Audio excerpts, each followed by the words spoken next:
Good morning, afternoon, evening, wherever you are, and welcome to the latest edition of Views on the News. So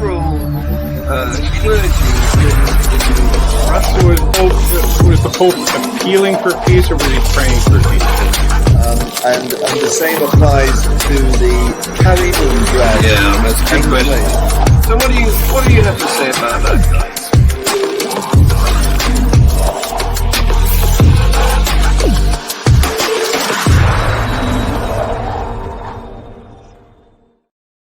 And this wise and witty week's panel, no, wrong way round. This week's wise and witty panel includes South African Tersia, my usual co-host. Welcome, Tersia. How the devil are you? I'm very fine, thank you.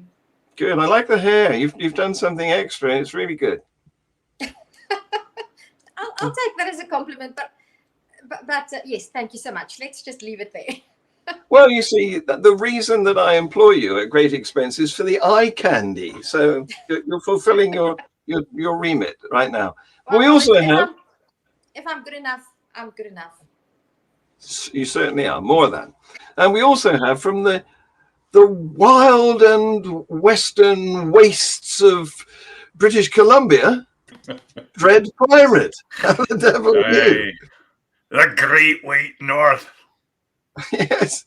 Well, we haven't seen you in 2024 yet, really. So yeah, I'm glad you made it. Snowed in. Yeah. Okay, well, welcome anyway.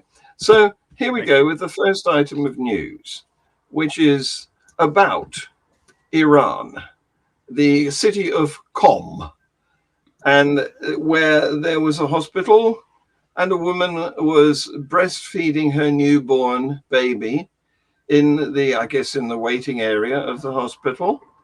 And while she was doing this, her veil fell off her head. Okay. Now, you know the significance of that. Mm-hmm. And a cleric or mullah filmed her. Now, she was a little upset, more than a little upset by this, and demanded to have his phone on which he'd done the video and erase them. But just take a look. She really put some welly into it. Take a look at what happened. Let me see if I can get this video up now. Here it is. Go.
I don't know if you saw. She's into that, isn't she? I don't know if you saw, but just at the end, one of the women did grab his phone and went off with it, and then he tried to escape from the gang that had surrounded him. And as he did that, they pulled his cloak off him, and he ended up running out of shot. So these sorts of incidents bring out high emotions in Iran. So what have you got to say about that incident? Yeah. Well, first thing, I would like to know whether it would be possible to take that scene and set it to the soundtrack of the stoning scene in Life of Brian, because that would actually.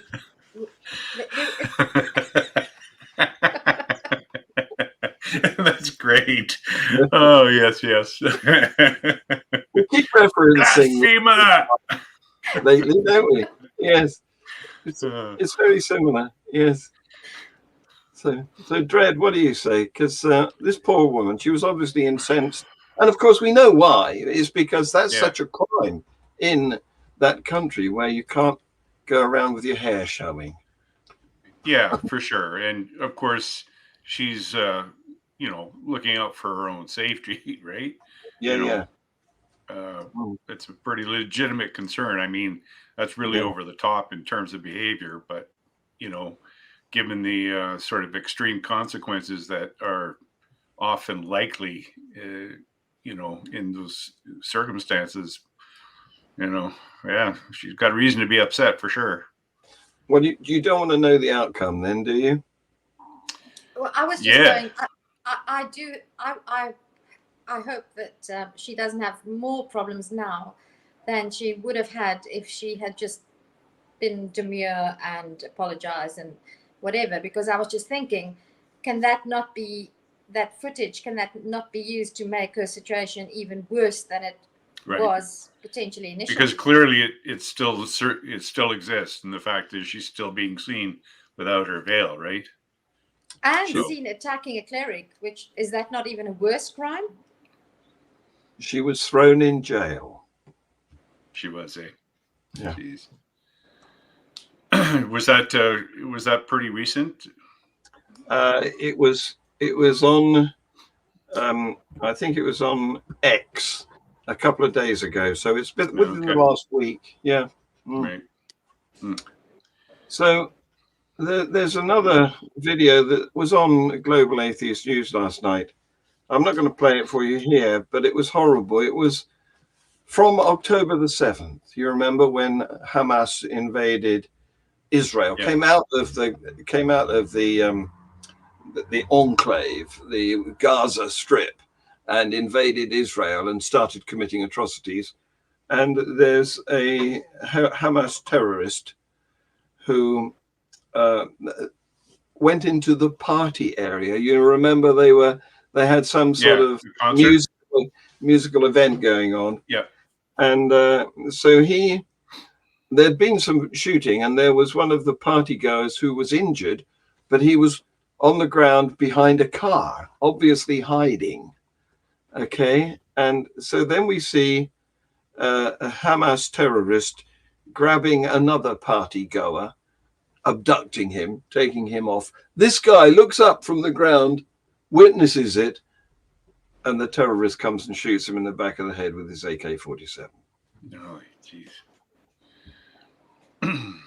And these are the extremists, granted, not the regular Palestine people, but those are the people who are in control there.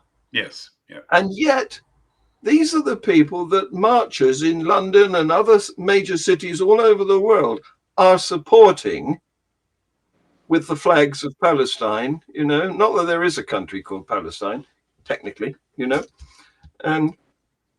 they've sort of forgotten what actually happened on October the 7th, because since then, there's been even greater atrocities committed by Israel on the Gaza Strip.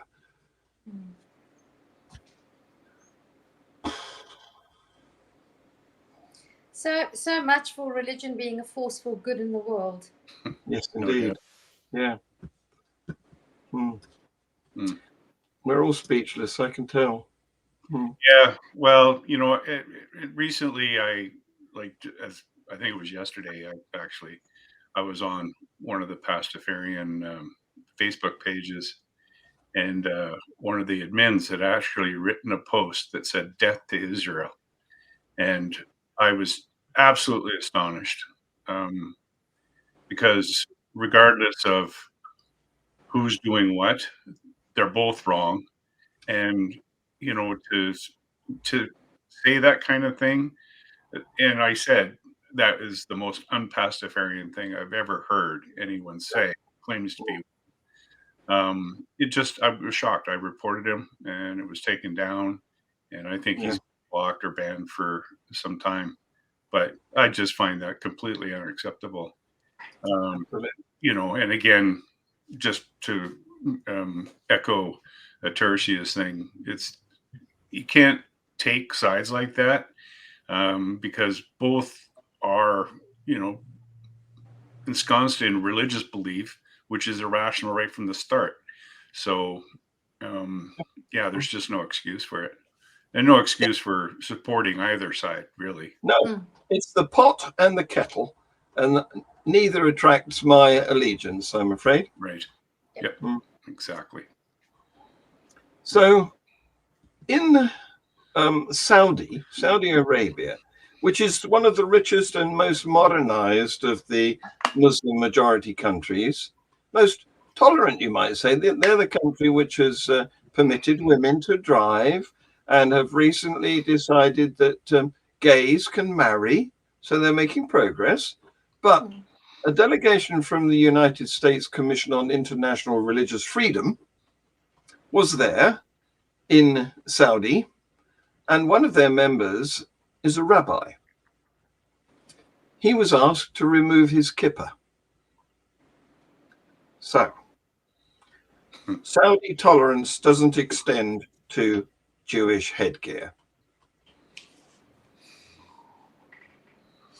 Well, it's a good thing he isn't dealing with ICBC. You've lost me. That's tongue in cheek. The thing I'm fighting, for my driver's license. Oh, right. Yes. You could have it worse. He could be dealing with ICBC. Yeah. That's British Columbia headquarters. Yeah. I understand now. Yeah, for the insurance corporation. Yeah. And I mean, let's also just say that if that's the worst kind of discrimination one has to suffer is to take off one's religious headgear in that particular situation at this time of heightened emotions. Well, okay, just do it, and by acknowledging that, I hope he did it, and I hope he did it in a good spirit, because that would, in that instance, show that he is the greater person for being. No, what actually happened was the United States Commission buggered off home. They gave up and cut their visit short because they didn't approve of him being required to remove his. It's only a little tiny. And I stand by that too. Yeah. I would it's the same reasoning, right? If some people can do it, all people who do it should be able to do it, right? Yes. If people are allowed to wear a turban in their driver's license photo, I should be allowed to wear my tricorn. It's just equal respect for a person's right to their religious beliefs. Yes, it doesn't make everyone right, but Thank you for pointing that out to me as well, Dred, because what would happen if a Muslim man would be forced to take off his headgear when he attends some conference in a country where that headgear is a symbol of something that we don't like? What is this? What is this fascination with headgear? I mean, this harks straight back to item number 1, where the woman's veil fell off. What? Well, I don't quite scream at that pitch when I'm told to remove my headgear. It's weird to me. An obsession with hats. Yeah. Anyway, moving on. There's an interesting thing going on in India, because way back in 2019, they passed a law, the Citizens Amendment Act, which would allow religious minorities from Pakistan, Bangladesh, and Afghanistan to seek citizenship, because some of them have been suffering in those countries with persecution, and India has been kindly offering shelter to them. But they're not offering shelter to Muslims. So you can come to India for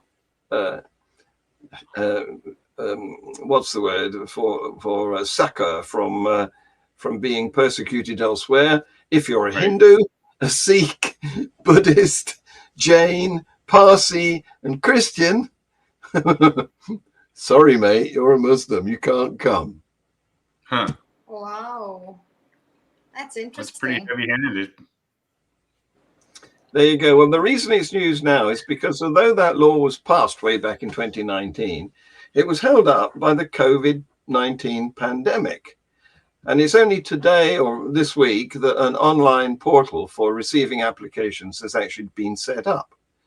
So now, if you're not a Muslim and you're being persecuted in any of those other countries surrounding India, you can seek citizenship, provided you can prove that you arrived from Pakistan, Bangladesh, or Afghanistan before the 31st of December 2014.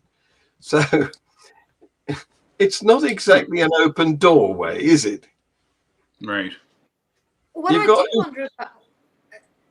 I do wonder about, though, is are Muslims persecuted in one of those countries, Pakistan and so forth? Because and if they are persecuted for being Muslim, why would they be persecuted for being Muslim in it's Pakistan? A good point. It's a good point, because those are Muslim majority countries, aren't they? So because I mean, I don't know enough, but if you're a Muslim and you're being persecuted in Pakistan because you maybe you contravened a law about drugs, for example. I mean, you might be the wrong sort of Muslim. Exactly, and then you're not being. So I'm just thinking, why would you? What if the reason people can get asylum in India and try to get protection or citizenship, there are many reasons people flee their country of origin. If they're fleeing those countries because they're not a Christian, because so you're a Christian and you're not a Muslim, and therefore you're being persecuted because of your faith. But if you're a Muslim and you're being persecuted in Pakistan because you're a sex offender, for example, then why? What are the? It depends, because I mean, I can't commit a crime in my country and then claim that I have to flee to a neighboring country. Please give me asylum. But the reason I'm fleeing is because I'm a thief or a murderer, you know. The point you are explaining here is that the criteria for asylum seekers shouldn't be religion. It should be whether or not they're being persecuted, how the persecution is affecting them, whatever flavor of faith they are, you know. If they're being victimized, that's the reason. Yeah, and there's a difference between persecution and prosecution, right? Yes. So are these people being persecuted and that's why they're fleeing, or are they fleeing prosecution? Because no, exactly. But then it gets a little bit more. Oh, I love these things. It does get a little bit more technical, because if you're a woman in a strictly Muslim country, you would be prosecuted for not wearing your proper headgear. Yes, true. Which, in my opinion, is a kind of persecution. Yes. Well, the authorities say that this Amendment Act will allow non-Muslim religious minorities to seek citizenship, and therefore that will help them those of them who are facing persecution. But you won't be surprised to hear that it's being criticized for being anti-Muslim. Everyone's an Islamophobic person, right? if you don't like it. Well, this is all the root of all this nonsense is faith. Yes, of course it is. Mm. Yeah. Yep. And similarly, I mean, you know, that term Islamophobia is being tossed around a lot. Yeah. But you don't hear about Christophobia. No. Or, you know, atheist phobia. Yes. Buddhaphobia. Yes. Pastophobia. Pastophobia. Yes. I wonder whether atheists would be able to qualify for that citizenship. If you're an atheist fleeing one of those countries, would that qualify you for citizenship? Right. I have no idea. But that's perhaps a good question to ask. Yeah, I'm hooked up. I don't think we'd be listened to. I'm hooked up on this idea of pastophobia now. Tell me. Yeah. Well, you could be gluten intolerant. Exactly. Right? You're gluten intolerant. You can't make pasta without gluten, can you? It doesn't stick. Yeah. Oh dear. Anyway, coming to the UK, we've got a problem here because we had a horrible guy, an attacker named of Abdul Shakur Zaidi, who he lived, I think, in Newcastle, but he had a relationship with a woman down in South London, and he fell out with her and threw caustic soda at her. Oh. She lost an eye. I think one of her children was dead as a result of it. And then there was a big search to capture him. And in the end, we found his body in the Thames because he'd actually hurt his own when he splashed himself with this caustic soda and damaged one of his own eyes. So there was CCTV all over following his movements. Anyway, he's now dead. And but the thing is, he had previously been through a program of conversion to Christianity from his natural Islam. And he'd done that, and it had succeeded in getting him asylum. So there's a big worry now that asylum seekers are going to our churches seeking baptisms because it's a ticket for being accepted in this country. And the Reverend Matthew Firth appeared before a Home Affairs Select Committee, and he revealed that at his then church, the St. Cuthbert's in Darlington, he had groups of asylum seekers looking to convert, and he was expected to convert them to Christianity because they were on this route through, to become accepted as members, as Britons, as members of naturalized as people who are allowed to stay in this country. So there he is. He's presenting to the Home Affairs Select Committee. And so he's saying that there was a conveyor belt. He's written about this in the Telegraph. There was a conveyor belt system of baptisms of asylum seekers hoping to obtain leave to remain in the UK on religious grounds. There was a surprising number of asylum seekers being baptized. After these baptisms, week in, week out, significant groups of mainly Iranian and Syrian young male asylum seekers were brought to me in sizable cohorts to be converted to Christianity. And so he's on that side, but the Bishop of Chelmsford at this Home Affairs Select Committee said, the figures don't quite add up to me. I've spoken to clergy who have turned people down for baptism because they feel they didn't meet the criteria.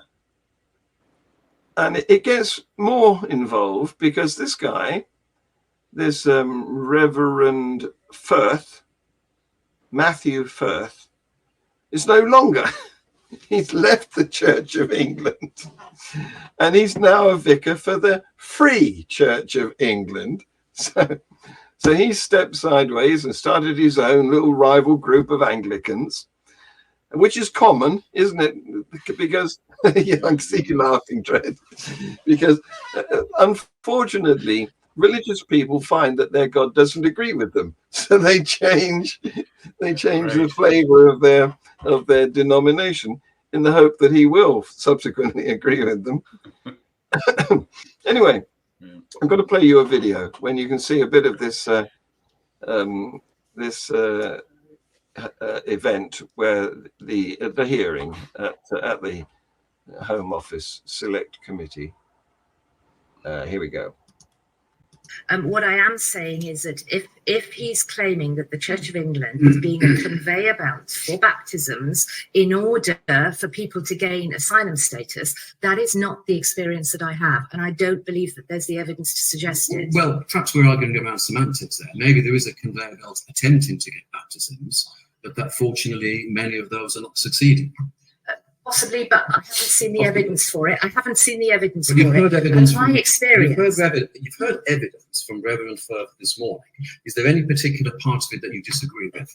Well, the experience that I have... No, that's not the answer to my question. Okay, but let the people answer. My question is, are there any aspects to the evidence you heard from Reverend Firth this morning that you disagree with?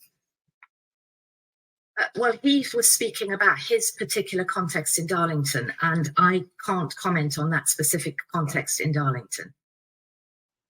So why are you there then, woman? Is stupid. this guy who's this guy who's brought the accusation was up in Darlington, the northwest of the country. She's in Chelmsford, the bottom right of the country, and unsurprisingly, she doesn't know. She's got no evidence about what was happening up there. Oh, it's just Can I just take this opportunity to ask anybody who would encourage the British government to invest in my new machine. It's the TCSD, the True Conversion Scanner device, and it only costs £5,000. Yeah, it works there you go. wirelessly. You have full-size versions that you can install at the entry doors of all kinds of Christian churches, whether they are and anybody who would like to buy shares in my new company to purchase the the revolutionary TCSD, the True Conversion Scanner device. I love it. In that one can immediately determine whether a non-Christian, be it a Muslim or a former Muslim or any device, there's different settings. You can set it to test how strong the Holy Spirit is working in this person, and it's a brilliant device. So perhaps we should devote an episode to marketing. Please, the True Conversion Scanner. Let's start a funding campaign. Yes. Well, it's a wonderful invention. It's like the airport's security archway, isn't it? But it's just better. It's better because I mean, it can see right into somebody's mind and measure the true extent of their conversion to the faith of your choosing. Yes, I understand it, but I think you've got one letter wrong. It's not the scanner device. It's the scammer device. It's to spot the ones who are tricking it. Yeah. Oh, I love that bit. Thank you for that, Tersia. Yeah. So anyway, going on.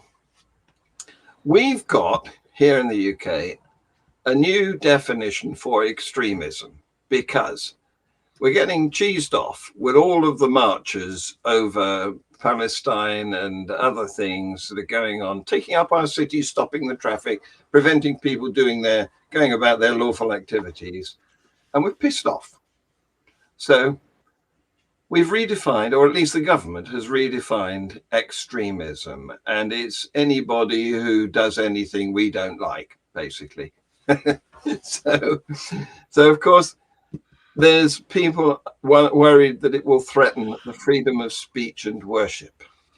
I wouldn't be worried about the freedom of worship too much, but the freedom of speech is precious. We must protect that. And assembly. Yes. So the Archbishop, Justin Welby, has been on the radio saying the extremism happens in all faiths and is always changing. It's a general principle that extremism is a shapeshifter. I think he's been watching some of these alien movies. It's always moving around and changing itself, and it happens in all sorts of faith groups, and it's a very dangerous problem indeed. He doesn't make any proposals about how to deal with it, but that is going on. It's a political discussion which is extremely concerning. And I don't well, he should remember that every time you point a finger, 3 others are pointing back at you. Yes. Right? Well, exactly. Depends which one you're pointing, of course. Of course. Yeah, it could be 2 and 1. Yeah. Right, and finally, I've got a couple of good items of news, I think, which is, I'm going to play you another little video. You'll like this one. According to the confidential report, a staggering 73% of Iranians now support the separation of religion from state, a significant leap from less than 31% in 2015. This surge in secular sentiment is a direct response to the Mahsa Amini protests, marking a profound challenge to the regime since its 1979 inception. Good news, eh? But notice that is a secret report, and what we need to do is heavily publicize it, because it's a move in the right direction. Yeah. Then there's I say free spaghetti for everyone. Yes, gluten as well. Yep, extra gluten. Get your gluten on. Also, this is again from our friends at Atheist Republic. In India, they've come up with a law which it doesn't say as much in so many words, but it effectively bans child marriage. Take a look. Marriage amongst its Muslim population. In a groundbreaking move, the Indian state of Assam repealed the colonial-era Assam Muslim Marriages and Divorce Registration Act of 1935, effectively banning child marriage amongst its Muslim population. That's only one state in India at the moment, but again, it's a start. It's a good start. Absolutely, yeah, it's a move in the right direction, definitely. Yeah. And finally, I don't think either of you were here when we looked at Dumb and Doer, which was going on in a northern mosque, and it's a variation on whirling dervishes. It's an attempt to get a high by repeated activity, you know? Okay. Yeah. And this is a variation on that. Take a look.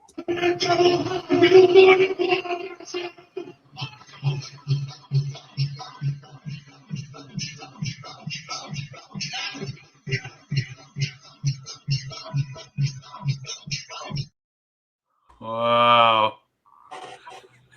I know. It's a madhouse. A madhouse. We stare at that in amazement, don't we? It's just, oh my goodness, the vast audience all joining in. Yeah. What is going on? Concussions. Yes. But hang on, guys. Look on the bright side. I mean, you go there out of your own free will. It's I suppose it's a bit noisy for the neighbors, but it's way safer than shooting guns into the air or planning terrorist attacks. I mean, so can't we just have more people engage in that when they feel they need to get a religious high, and because it keeps the rest of us at least safe in some ways, I hope. Yeah. Well, I wonder what percentage actually knock some sense into themselves. it just boggles my mind that there's enough sheep to want to go in for communal self-flagellation. And the way my mind works, I'm thinking that they'll all be wanking together next. And that would be bad because every sperm is sacred. Yes. The circle jerk begins. Yeah. But as far as religious harm goes, it's one of the less harmful practices. Yes, indeed. Yes. Yeah. Yes. What Tersia is referring to is a clip that we played in Free Thought Hour last night, which hasn't been banned yet. Because it's possibly something that the royalty people will spot and ask me to take it down or edit it. But at the moment, it's still there.